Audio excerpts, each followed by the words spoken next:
విప్లవకారులను మీ పేరేదంటే, మీ ఊరేదంటే, మా పేరు ఊరు విప్లవమే అంటారు. అలా విప్లవంలోకి అనేక మంది వీరులు వచ్చారు. మావోయిస్టు పార్టీ పెద్ద దిక్కును కోల్పోయింది. దీంతో ఆ పార్టీ వెన్ను విరిగినట్లయింది. నక్సల్బరీ ఉద్యమం నుంచి ఇప్పటి వరకు మావోయిస్టు పార్టీ ఎందరో అధినాయకులను కోల్పోయింది.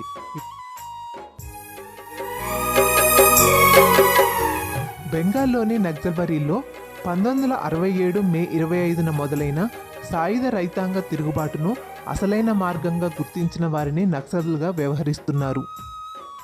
1968లో వీరంతా చార్ మజుందార్ నాయకత్వాన్ని అంగీకరించి ఆయన కేంద్ర కమిటీ కార్యదర్శిగా సిపిఐ-ఎంఎల్ పార్టీని ఏర్పాటు చేశారు. ఉమ్మడి ఏపీ నుంచి పంచాది కృష్ణమూర్తి కేంద్ర కమిటీ సభ్యుడిగా ఉండేవారు. ఆ తర్వాత ఎన్కౌంటర్లో ఆయన మరణించారు. చారు మజుందార్ పోలీసులకు పట్టుబడి 1972 జూలై 28న కస్టడీలో చనిపోయారు. పోలీసుల అదుపులో ఉండగా ఒక కేంద్ర కమిటీ కార్యదర్శి మరణించిన తొలి సంఘటన అది.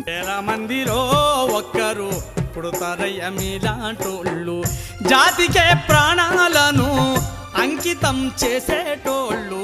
ఆ తర్వాత జరిగిన అతిపెద్ద సంఘటన బస్వరాజ్ ఎన్కౌంటరే. 1980లో పీపుల్స్ వార్ ఏర్పడే నాటికి సిపిఐ-ఎంఎల్గా ఉన్న పార్టీలో అనేక మంది సాయుధ పోరాట పందాలో సాగారు. కానీ పార్టీకి సారథ్యం వహిస్తున్న వారెవరూ ఎన్కౌంటర్లో మరణించలేదు. పీపుల్స్ వార్ 1980లో కొండపల్లి సీతారామయ్య నేతృత్వంలో ఆవిర్భవించిన తర్వాత అనేక రాష్ట్ర కమిటీ నేతలు ఎన్కౌంటర్లో చనిపోయారు. ఉమ్మడి ఏపీలో గ్రే హౌట్స్ బలగాల ఆపరేషన్లో రాష్ట్ర కార్యదర్శి పులి అంజయ్య, ఆ తర్వాత మాధవ్ చనిపోయారు.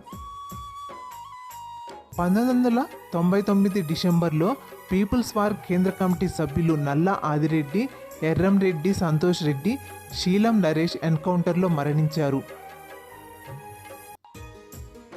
2004లో పీపుల్స్ వార్ దండకారణ్యంలోని ఎంసీసీతో విలీనం తర్వాత సిపిఐ మావోయిస్టు పార్టీగా అవతరించింది. ఆ తర్వాత 2009లో కేంద్రం మావోయిస్టు ఎరువేత కోసం ఆపరేషన్ గ్రీన్ హంట్ను ప్రారంభించింది. ఇక అప్పటి నుంచి కీలక నేతల ఎన్కౌంటర్లు సెలెక్టివ్గా జరిగాయి. ఆజాద్, కిషన్జీ, పటేల్ సుధాకర్ రెడ్డి, శాఖమూరి అప్పారావు వంటి అనేక మంది కేంద్ర కమిటీ, పొలిట్ బ్యూరో సభ్యులు ఎన్కౌంటర్లో మరణించారు. ఆపరేషన్ కగార్లో వరుస ఎన్కౌంటర్లు మొదలయ్యాయి. ఛత్తీస్గఢ్, ఒరిస్సా సరిహద్దుల్లో గరియాబాందుల్లో జరిగిన ఎన్కౌంటర్లో కేంద్ర కమిటీ సభ్యుడు చలపతి మరణించారు. ఆ తర్వాత ఛత్తీస్గఢ్ కమిటీ కీలక నేత రామ్జీ మరణించారు. ఇప్పుడు కేంద్ర కమిటీ కార్యదర్శి బసవరాజునే కోల్పోయారు. మావోయిస్టు పార్టీ ప్రధాన కార్యదర్శిగా ముప్పాళ్ళ లక్ష్మణరావు తప్పుకున్న తర్వాత బాధ్యతలు స్వీకరించిన కేశవరావు ఉత్తరాది దక్షిణాది మావోయిస్టు దళాలతో సమన్వయం చేసుకుంటూ పార్టీని నడిపారు. మావోయిస్టు పార్టీని దేశమంతటా విస్తరించడంలో ప్రధాన పాత్ర పోషించారు. కరోనా కాలం కూడా మావోయిస్టులను భయపెట్టింది. తెలంగాణ కార్యదర్శి హరిభూషణ్ కరోనాతో ఉద్యమంలోనే మరణించారు.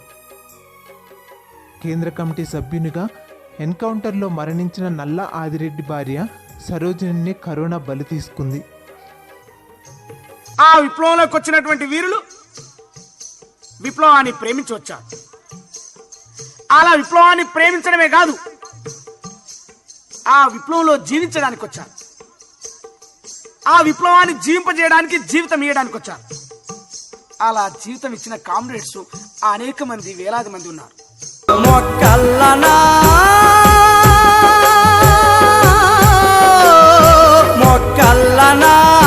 తల్లులను అడిగాను, ఎక్కెక్కి ఎర జెండనడిగాను, ఏడమీని